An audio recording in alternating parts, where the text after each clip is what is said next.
하나님께서 오늘 우리에게 주시는 축복의 말씀은 로마서 12장 3절부터 5절까지입니다. 마땅히 생각할 것, 이런 제목으로 은혜의 말씀을 나누기 전에 본문의 말씀을 함께 받들어 합독하시겠습니다. 내게 주신 은혜로 말미암아 너희 각 사람에게 말하노니 마땅히 생각할 그 이상의 생각을 품지 말고 오직 하나님께서 각 사람에게 나누어 주신 믿음의 분량대로 지혜롭게 생각하라. 우리가 한 몸에 많은 지체를 가졌으나 모든 지체가 같은 기능을 가진 것이 아니니 이와 같이 우리 많은 사람이 그리스도 안에서 한 몸이 되어 서로 지체가 되었느니라. 아멘. 주님은 오늘도 우리 각 사람에게 말씀하십니다. 너희 몸을 하나님이 기뻐하시는 거룩한 산 제물로 드리라. 이는 너희가 드릴 영적 예배니라. 이때 이 영적이라고 하는 말, 헬라어 로기코스는 말씀에 근거한이라는 뜻이라고 했습니다. 자, 이제 이렇게 말씀에 근거한 예배로 예배하려고 할 때 중요한 전제가 하나 있습니다. 그것은 우리에게 말씀하시는 하나님은 분명히 살아 계시다고 하는 확신입니다. 여러분은 과연 하나님이 살아 계시다고 하는 믿음이 있습니까?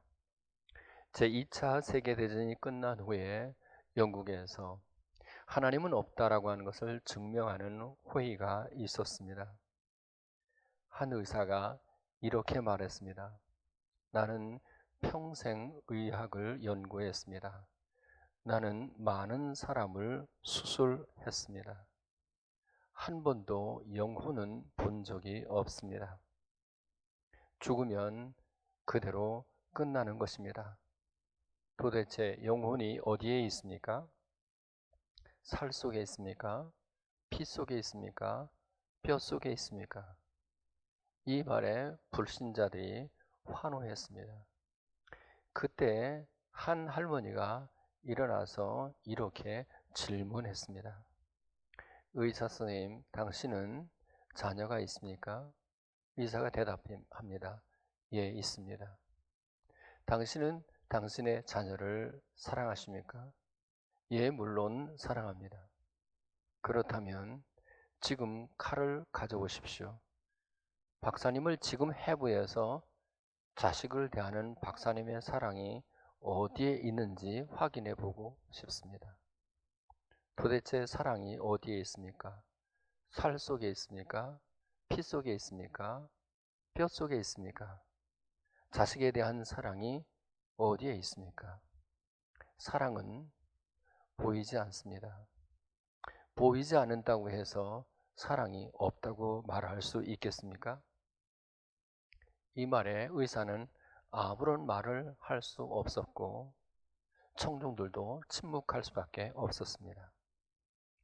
요한에서 4장 8절에 하나님은 사랑이라고 했습니다. 그런데 보이지 않는 하나님이, 보이지 않는 그 사랑이 언제부터 느껴질 수 있을까요? 그 사랑을 믿을 때입니다.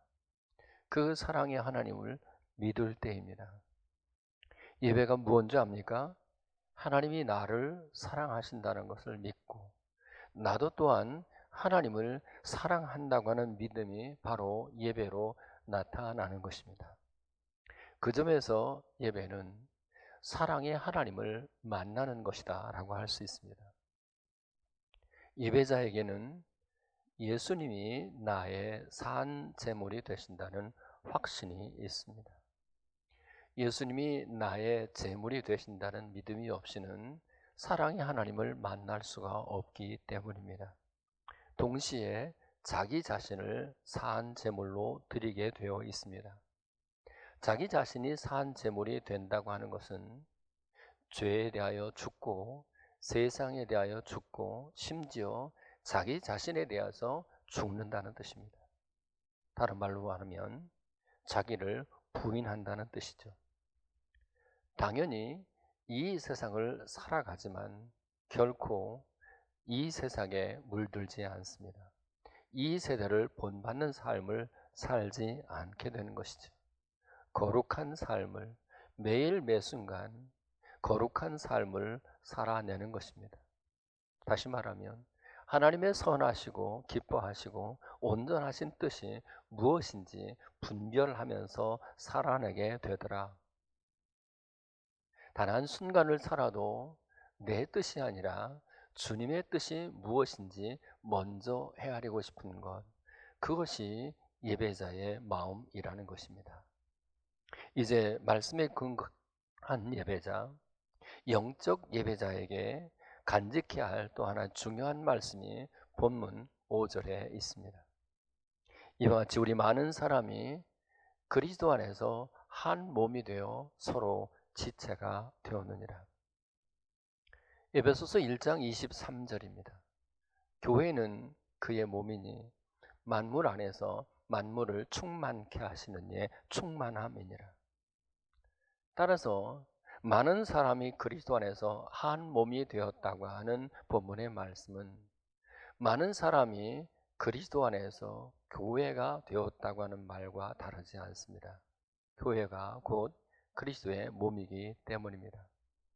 따라서 하나님께 예배하는 영적 예배자는 자기 자신이 곧 그리스도의 몸이라는 정체성이 뚜렷한 사람이라고 할 수 있습니다. 영적 예배자는 그리스도의 몸을 이루어가는 사람입니다. 교회를 떠나서는 영적 예배자가 될 수 없다, 그 말입니다. 지금 우리는 불갑을 교회로 모이지 못하고 있습니다. 이것은 우리에게 큰 시험이 아닐 수 없습니다. 코로나 바이러스라고 하는 이 시험은 우리 모든 사람들을 약복나루에 서도록 만들었습니다. 약복나루에서 야곱이 자기의 아내와 자기의 자녀들과 자기의 모든 재산들을 약복강 건너편으로 다 건네놓고 홀로 단독으로 하나님 앞에 서야만 했습니다. 그것이 사실은 죽음을 앞에 둔 모든 사람의 모습이기도 합니다. 죽음을 앞에 둔 사람이 자신의 모든 것, 아내와 자녀와 재산의 모든 것을 다 내려놓고 오직 하나님 앞에 홀로 서야만 하는 것과 같은 것이죠. 이 코로나 바이러스는 지금 우리로 하여금 약복나루에 서도록 만들었습니다. 우리로 하여금 각각 하나님 앞에 서도록 만들었다고 말입니다. 그러나 이 약복나루를 건너고 나면, 즉 이 코로나 바이러스라고 하는 이 세력을, 죽음의 세력을 이기고 나면 반드시 아내와 자식, 심지어 원수로 여겨지던 형 에서와도 연합할 수밖에 없습니다. 하나님을 만난 후에, 야곱이 하나님을 만난 후에 형 에서를 보고 형을 배우니 하나님을 뵙는 것 같습니다 라고 형과 연합하는 것 같이, 이제 이 코로나로부터 우리가 죽음을 이기고 나면 우리는 다시 교회로 연합해야만 합니다. 그런데 여기에 우려되는 것이 있습니다. 소위 무교회주의가 성도들의 마음을 점령하지 않을까 하는 우려입니다. 2달 동안이나 교회로 모이지 않다 보니까 굳이 교회로 모이지 않아도 구원받을 수 있다고 하는 생각을 마귀가 혹시 사람들에게 심어주지 않을까 하는 우려입니다. 그러나 여러분, 교회는 구원의 결정적 통로라고 하는 것을 잊어서는 안 됩니다. 마태복음 16장 18절입니다. 너는 베드로라. 내가 이 반석 위에 내 교회를 세우리니 음부의 권세가 이기지 못하리라. 음부가 어디일까요? 헬라어로 음부는 하데스인데 죽음의 거처라는 뜻입니다. 누가복음 16장에 부자가 들어간 곳이 바로 음부입니다.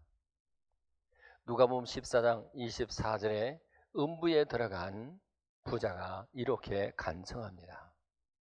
아버지 아브라함이여 나를 긍휼히 여기사 나사로를 보내어 그 손가락 끝에 물을 찍어 내 혀를 서늘하게 하소서.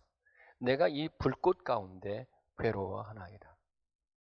음부는 물이 없을 뿐만 아니라 불꽃으로 가득한 곳입니다. 따라서 음부의 다른 말은 지옥이라고 할 수 있습니다. 결국 교회가 음부의 권세를 이긴다고 하는 말은 지옥의 권세를 이긴다는 말과 다르지 않습니다. 중요한 것은 지옥을 이기는 길이 교회에게 있다고 말씀하셨다는 사실입니다. 왜 그렇습니까? 교회가 곧 그리스도의 몸이기 때문입니다. 예수님이 지옥을 이기신 것처럼 예수님의 몸인 교회도 지옥을 이길 수밖에 없다 그 말입니다. 교회가 그리스도의 몸이기 때문에 예수님 안으로 들어가는 것과 교회 안으로 들어가는 것은 본질적으로 그 의미가 같다고 할 수 있습니다.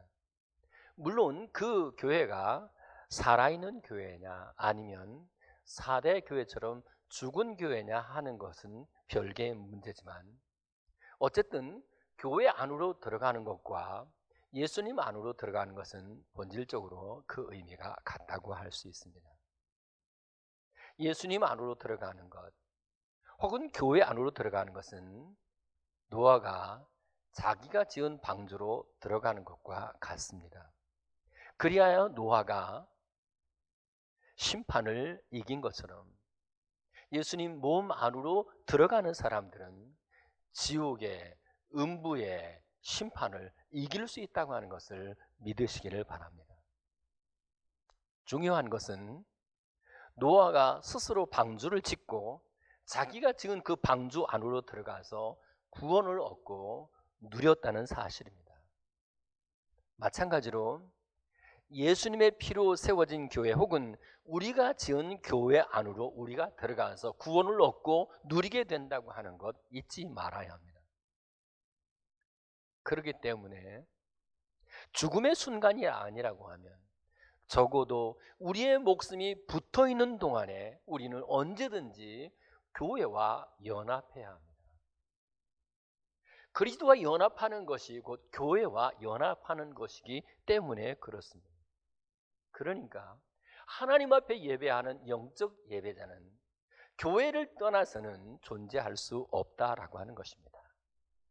그렇다면 교회를 건축하고 교회를 세워가는 사람들에게 필요한 것이 무엇일까요? 오늘 본문 3절 전반절에 이렇게 말씀하십니다. 마땅히 생각할 그 이상의 생각을 품지 말고. 그렇다면 교회가 된 사람들이 마땅히 생각할 그 생각은 무엇일까요? 교회가 그리스도의 몸일진데 그리스도의 몸인 교회는 언제든지 어느 때든지 그리스도의 마음을 가져야만 합니다. 그리스도의 생각을 품고 살아내야 합니다. 빌립보서 2장 5절부터 8절의 말씀을 우리는 잘 기억하고 있습니다. 너희 안에 이 마음을 품으라.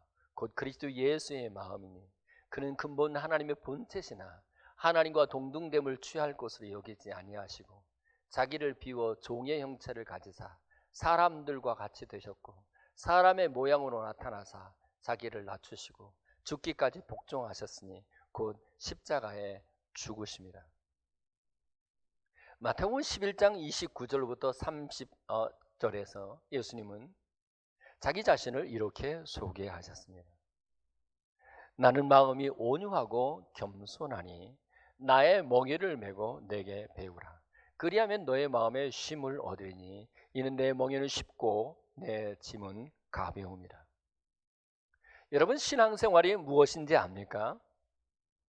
겸손하기 위해서 매일 매순간 예수 그리스도를 배워가는 과정이라고 할 수 있습니다. 배운다고 하는 말 헬라어로 만다노입니다. 이 말의 어근은 마드고 마드라고 하는 것은 마음을 어디로 향하게 한다는 뜻입니다. 오늘 우리가 왜 예배를 드릴까요? 그 첫째는 우리 하나님께 영광을 돌리기 위해서요. 두 번째는 예수님을 배우기 위해서 예배를 드린다고 할 수 있습니다. 우리의 마음을 예수님께로 향하도록 하기 위해서 예배를 드린다 그 말입니다. 당연히 예배를 드리면 드릴수록 점점 더 주님의 마음을 더 많이 닮아갈 수밖에 없습니다. 예배를 드리면 드릴수록 점점 더 온유해지고 점점 더 겸손해질 수밖에 없다. 여러분, 만일 우리가 30년 동안 신앙생활을 했다고 하면 1년 신앙생활하여 예배를 드린 사람보다 훨씬 더 그리스도의 마음이 더 많아지고 더 많이 겸손해질 수밖에 없지 않겠습니까? 바울은 이렇게 디모데전서 1장 15절에서 고백합니다. 나는 죄인 중에 괴수라. 이 말은 바울 자신이 죄책감에 시달리며 살았다는 뜻이 아닙니다. 바울에게 죄사함이 없다는 뜻도 아닙니다. 죄사함의 확신이 없어서 그렇게 죄인 중에 내가 괴수다라고 고백하는 것이 아니고 언제든지 겸손한 마음을 품고 살아갈 수밖에 없다라고 하는 뜻이죠. 과연 자신을 죄인 중에 괴수라고 했다면 더 무슨 말을 하겠습니까? 이보다 더 낮은 마음, 이보다 더 겸손한 마음이 또 어디 있겠습니까? 잊지 마십시오. 죄인 중에 내가 괴수입니다라고 하는 이 생각, 이것이 예배자가 가져야 할 마땅한 생각이라는 것입니다. 이렇게 자기를 낮추는 생각이 있을 때 그를 통해서 다른 사람들이 어깨 위에 올려질 수 있습니다. 서두에서 말씀드린 대로 베드로를 반석이라고 하시고 그 베드로 위에 교회를 세운다고 했습니다. 그 말은 베드로를 맨 밑바닥에 깔아두고 그 위에 사람들을 세워가겠다고 하는 것, 그리고 그것을 교회라고 했습니다. 다시 말하면 교회를 세우는 교회 건축의 핵심은 자기를 낮추는 생각으로부터 겸손으로부터 시작된다 하는 것입니다. 예수님처럼 혹은 바울처럼 철저히 자기를 낮추려는 생각, 겸손한 마음, 그것이 예배자가 가져야 할 마땅한 생각인 이유가 무엇이라고요? 그렇게 해야 교회가 교회로 세워질 수 있기 때문입니다. 그렇게 해야 사람들이 그리스도의 몸으로 세워져 갈 수 있기 때문입니다. 만약에 우리에게 조금이라도 자신을 높이려고 하는 마음이 있다면 바로 그것이 마땅히 생각할 그 이상의 생각이라고 하는 것을 잊어서는 안 됩니다. 만약에 우리에게 겸손함이 없다면 우리의 드리는 예배는 하나님 앞에 헛된 예배일 가능성이 많고, 그런 사람은 교회를 세우는 사람이 아니고 오히려 교회를 넘어지게 할 사람일 가능성이 많습니다. 이제 본문 4절의 말씀을 다시 받들어 읽겠습니다. 우리가 한 몸에 많은 지체를 가졌으나 모든 지체가 같은 기능을 가진 것이 아니니. 귀는 듣는 기능을 합니다. 입은 말하는 것과 먹는 기능을 합니다. 그리고 눈은 보는 기능을 하고 발은 걷는 기능을 하며 위장은 그것을 음식을 소화시키는 기능을 합니다. 모든 지체가 다 같을 수가 없다 그 말입니다. 지체는 각각 다른 기능을 갖고 있습니다. 마찬가지로 교회를 이루고 있는 지체들은 다른 사람들이 같은 사람들이 없습니다. 다 다릅니다. 다르기 때문에 가치가 있고 다르기 때문에 아름답고 다르기 때문에 보배로운 것입니다. 하나님은 우리 각 사람을 다 다르게 만드셨습니다. 생각해 보십시오. 지문이 같은 사람 하나도 없습니다. 얼굴이 똑같은 사람 하나도 없습니다. 바로 그 다름을 인정하는 마음, 그것이 예배자가 가져야 할 마땅한 생각이라는 것입니다. 성도 여러분, 다르다고 하는 것을 틀리다라고 몰아세우지 마십시오. 나와 다른 만큼, 나와 다른 기능, 나와 다른 은사가 저 사람에게 있다라고 받아주어야 합니다. 그러면 적어도 교회 안에서는 그가 누구든지 서로 존중하고 존경하는 마음을 가질 수 있습니다. 잊지 말 것은 내가 생각할 때 못나게 보이는 그 사람을 위해서도 예수님이 피 흘려 죽으셨고, 저 사람도 그리스도의 지체이며 저 사람도 교회라고 믿는 마음이 필요합니다. 이렇게 생각하게 될 때 교회된 사람들은 서로가 서로를 존중할 수밖에 없게 되고, 그렇게 될 때 그 교회는 우리 주님 보시기에 아름답게 세워지며, 그것이야말로 예배자가 가져야 할 마땅한 생각이라는 것입니다. 이제 3절 후반절을 제가 다시 읽겠습니다. 오직 하나님께서 각 사람에게 나누어 주신 믿음의 분량대로 지혜롭게 생각하라. 좀 줄여 말하면 믿음으로 생각하라는 말씀입니다.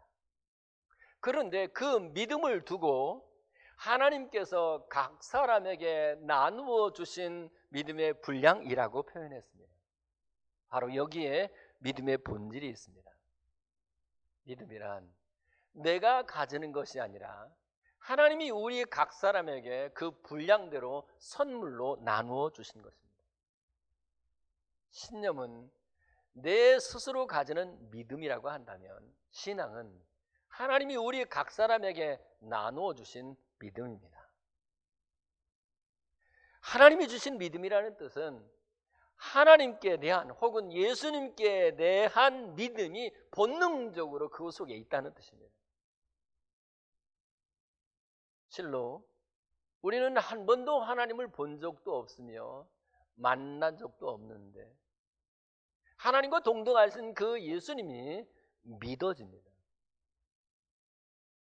예수님이 나의 죄를 대신하여 죽으셨다는 것이 믿어지고, 예수님의 부활이 나의 부활이라고 하는 것도 믿어지며, 교회가 그리스도의 몸이라고 하는 것이 믿어지고, 동시에 죽은 후에 들어가게 될 천국과 지옥이 있다는 것이 믿어집니다.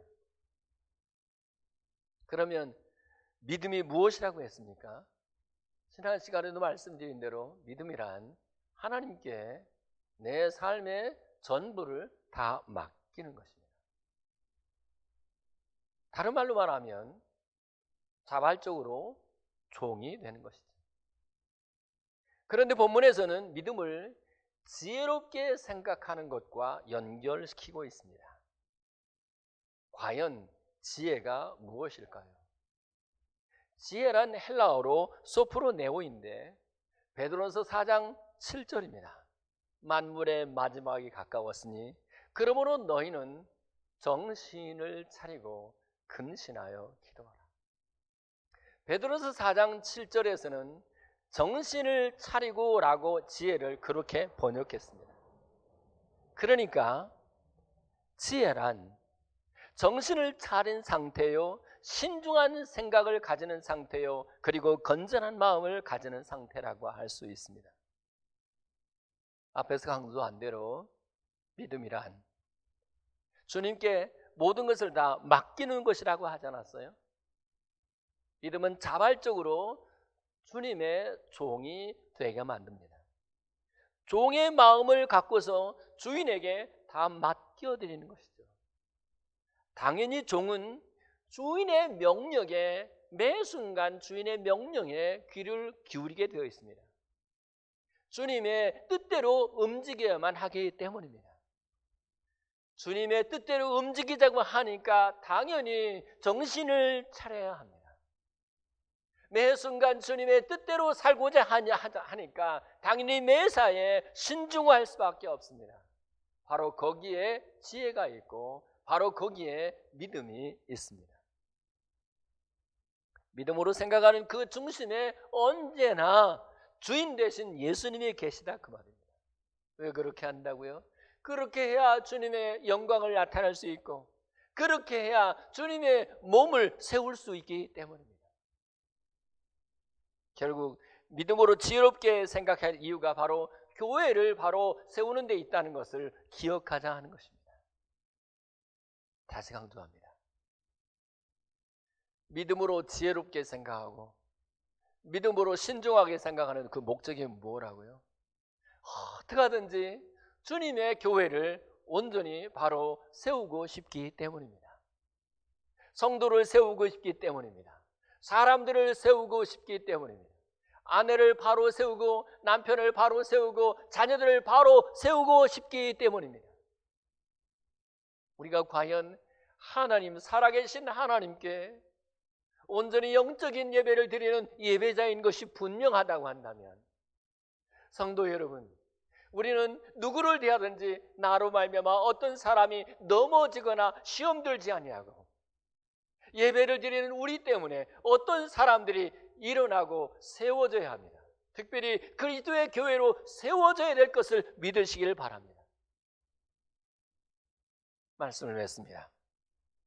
우리가 과연 하나님께 예배하는 영적 예배자가 분명하다면 우리는 어느 때든지 어느 순간에든지 예수님의 마음을 가져야만 합니다. 어느 순간에든지 겸손한 생각을 품고 있어야 합니다. 종의 마음을 가져야 합니다. 믿음으로 생각해야 합니다. 이것이 마땅히 생각할 예배자의 생각입니다. 그 목적이 무엇이라고요? 교회를 바로 세우는 것이죠. 예수님의 어떠함을 세워드리기 위해서. 그렇게 우리가 누군가를 세울 때 사실은 나도 함께 견고하게 세워진다고 하는 것, 나도 함께 구원을 얻고 누리게 된다고 하는 것을 믿으시기 바랍니다. 여러분, 우리가 서로가 서로를 세워줄 때 그것이 궁극에 가서는 나 자신을 세우는 것임을 잊지 않기를 예수 그리스도의 이름으로 축복합니다. 기도합시다. 주여, 사랑하는 성도들을 이 코로나로부터 지켜주시고 오늘 이 예배의 자리에 서게 하신 것을 감사합니다. 주님, 이제 우리가 예배자로서 마땅히 생각할 그 이상의 생각을 품지 않게 하옵소서. 주여, 어느 때든지 어느 상황에서든지 예수님의 마음을 갖게 하옵소서. 겸손한 생각을 품게 하옵소서. 종의 마음을 갖게 하옵소서. 믿음으로 지혜롭게 생각하도록 저희를 지켜 주옵소서. 주님, 우리의 모든 생각들이 교회를 세워가는 일로, 그리스도의 몸을 세워가는 일로 모아질 수 있도록 도와주시옵소서. 주여, 원컨대 또 한 주간 우리 사랑하는 성도들을 눈동자처럼 지켜 주옵시고 다시 모여 교회로서 함께 예배를 드리는 그 순간까지 주님이 함께해 주옵소서. 은혜를 베풀어 주시옵소서. 예수 그리스도의 이름으로 기도하옵나이다. 아멘. 축도하겠습니다. 이제는 우리 주 예수 그리스도의 은혜와 하늘 우리 아버지 크신 사랑하심과 성령님의 역사, 위로, 충만, 교통케 하시며 하나님께 영적인 예배로 예배를 드릴 때마다 마땅히 생각할 그 이상의 생각을 품지 아니하고 언제나 예수님의 마음을 갖고 겸손한 마음과 종의 마음과 믿음으로 생각하며 살면서 교회를 아름답게 세워가기로 결단하는 여기 귀한 종대의 머리 위와 자녀들과 사업과 직장생활 가운데 지금부터 영원토록 함께 있어지기를 간절히 축원하옵나이다. 아멘.